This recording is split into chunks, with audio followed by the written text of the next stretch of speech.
Le chantier a commencé en mai 2020. Donc c'est un projet qui est effectivement, comme vous le disiez, en BPOS, donc à énergie positive, et qui est labellisé Passive House, donc avec une performance thermique qui est très poussée. Il a une particularité aussi, c'est qu'il a des murs à ossature bois et isolation paille qui font 36 cm d'épaisseur pour la partie paille et des murs au total qui font 50 cm d'épaisseur. Donc le bâtiment sera parfaitement isolé. Tout a été pensé dans ce bâtiment par rapport aux orientations pour essayer de capter au maximum le soleil pour les parties qui peuvent chauffer en hiver et se protéger du soleil et de la chaleur en été. Donc il y a eu une conception bioclimatique de l'ensemble du bâtiment.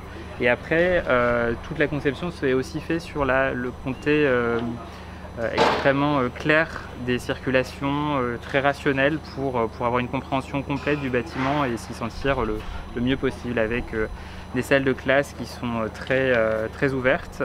D'un point de vue environnemental, quand on construit un bâtiment, on sait qu'on le construit pour de nombreuses années, et surtout le fait qu'il soit réversible fait qu'on va pouvoir y avoir d'autres usages par la suite, c'est-à-dire que la démographie change. Actuellement c'est un collège, ça le sera pour les 20 ou 30 prochaines années, on ne sait pas comment va évoluer la démographie, peut-être qu'on aura d'autres besoins dans 30 ans, et il est très important de pouvoir rendre un bâtiment réversible et transformable facilement. Donc on a conçu ce bâtiment en structure poteau-poutre pour permettre cette réversibilité, et ce côté très fonctionnel et très rationnel du bâtiment fait qu'il sera utilisable et réappropriable par les futurs utilisateurs dans 30 ans, 40 ans, 50 ans, on espère le plus longtemps possible. Autre chose assez importante, contrairement aux autres collèges qu'on peut concevoir à l'agence en général, il n'y avait pas de cantine dans ce programme de collège, étant donné qu'il y a une mutualisation entre le Crous pour les étudiants, puisqu'on est au milieu d'un campus universitaire, et le collège.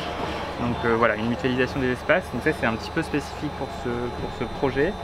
Et puis après on a tous les espaces de vie scolaire, salle de professeurs, salle de musique, salle d'art plastique, des terrasses pédagogiques, et aussi une salle polyvalente qui est ouverte sur le quartier et qui pourra servir quand le collège est fermé, aux heures où il est fermé, ou pendant l'été.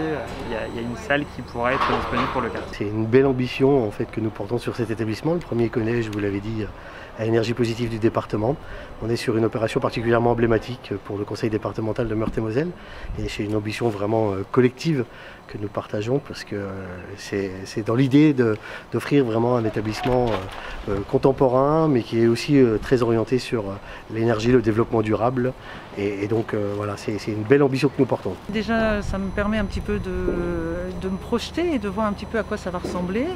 Je me réjouis de cette architecture qui me semble être moderne. Je pense notamment aussi à quelques-uns de mes enseignants, notamment Madame Biret, qui est professeure documentaliste, qui va avoir un superbe CDI. Les architectes m'ont aussi parlé un petit peu technique et m'ont expliqué un petit peu comment serait conçue la salle de musique. Je m'en réjouis également, parce que dans le collège actuel, nous avons des sonorités qui fait qu'ici, je pense que les enseignants pourront travailler dans des conditions idéales. Tous les élèves, là je pense que quand ils vont, donc ce sont nos 6e actuels qui vont arriver ici, faire leur première rentrée dans ce collège en 4e, je pense qu'ils vont être éblouis, réjouis. Le plan Collège Nouvelle Génération, c'est en fait 335 millions d'investissements portés par le conseil départemental de Meurthe-et-Moselle à l'échelle de tous les établissements des 66 collèges aujourd'hui qui composent le département.